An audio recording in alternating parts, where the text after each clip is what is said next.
The collect of Ash Wednesday's Mass, especially now that it's translated better the last, 10 years or so, goes like this, especially since I just did it in Spanish, I'll read it in English for you. It says, "Grant, O Lord, that we may begin with holy fasting this campaign of Christian service, so that as we take up battle against spiritual evils, we may be armed with weapons of self-restraint."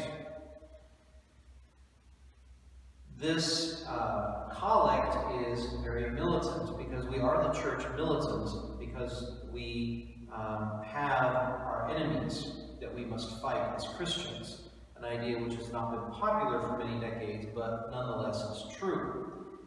And I wrote something 2 weeks ago in light of something that was going on, a confrontation. It's a bit dramatic, but that's what it was, a minor confrontation over some things in the parish.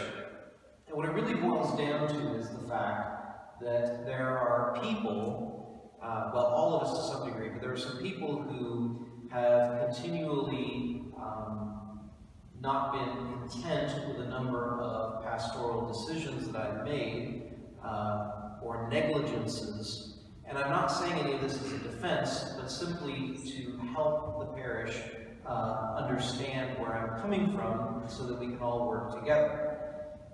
The reason that I neglect a lot of things, especially more superficial things, non-essential things, is because we need to understand profoundly the fact that we are at war. And I don't simply mean the war that all Christians have always been in since the beginning.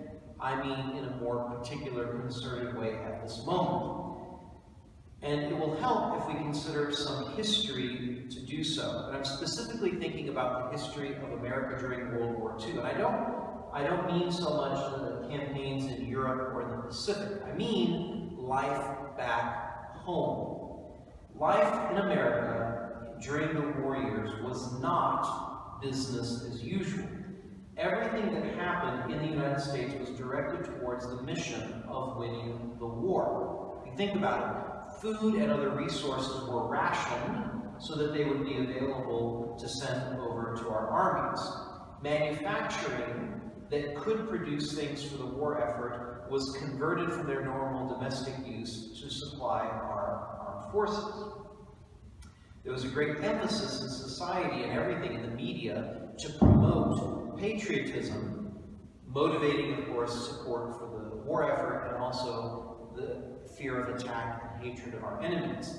And it was demanded of our young people that they either fulfilled a role in the war effort or that they prepared to do so as soon as they were able. And so we too must do the same. Now, humanity has been under attack from the devil since day one.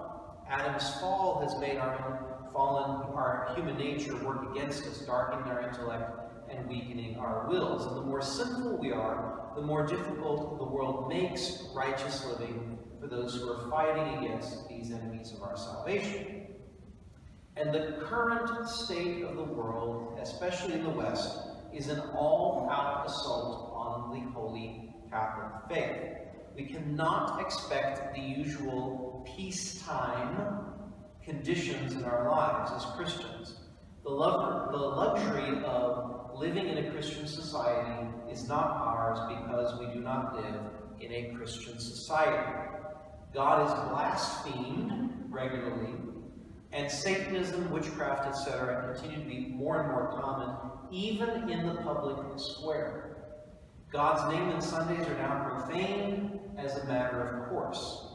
The family is under constant attack by gubernatorial financial forces everywhere. Human life is disrespected from the moment of conception through old age. Marriage and sexuality are not only disrespected, but outright undermined. The right to property is also disrespected. And in no way can anyone who understands what it means to be Christian believe that our society is Christian. We may have a lot of Christian individuals, but not the society itself. And so war is upon us. We've always contended with the world, the flesh, and the devil, but the fight, which has been more obscure in more recent times, is now coming fully into the light, especially in our part of the world. From now on, everything that we need to do needs to be directed to the war effort. It's our duty to God, it's our duty to our neighbor, and it's our duty to ourselves. We cannot afford to wallow in luxury. And if I might add, the events in our part of the world in the last couple of days have shown us just how fragile our luxuries are, and how even essentials can easily be removed. While we certainly need to take the necessary R&R, the rest and relaxation, we need to otherwise embrace the cross, in mortifying ourselves and sacrificing what we can and offering it in union with Christ. We have to propagate a healthy patriotism for our heavenly homeland. We need to foster a pride in our faith. And to make a quick distinction here, I don't mean pride in your following the faith.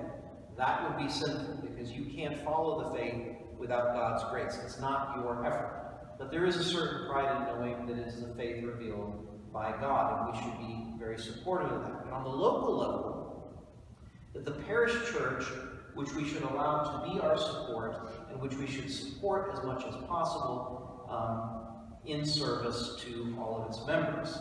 And we have to train everybody, but especially our youth and our children, for this war. It is only going to intensify, and they need to be ready.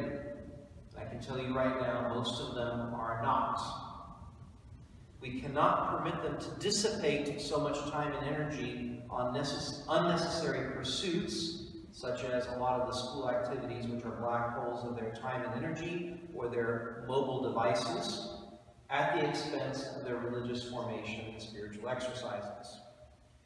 And I'm saying all of this, and it's very appropriate to say it today on Ash Wednesday, because this season of Lent is a time for a more intense combat against enemy number one, ourselves. It's true that the whole world is against Christ at the moment, but the only soul for which we have to give an account is our own. Therefore, as the Collect of the Mass says, pick up your weapons and fight. Prayer, fasting, and almsgiving. Fight against Satan by praying more to God. And of course, I would always add, picking up your rosaries and invoking her who crushes the head of Satan. Fight against the flesh by fasting and mortification. And fight against the world by loving as many people and as much as you can, giving of yourself. We are all combatants in this war. And the only thing that matters is winning, because what's at stake is God's greater glory and the salvation of our souls.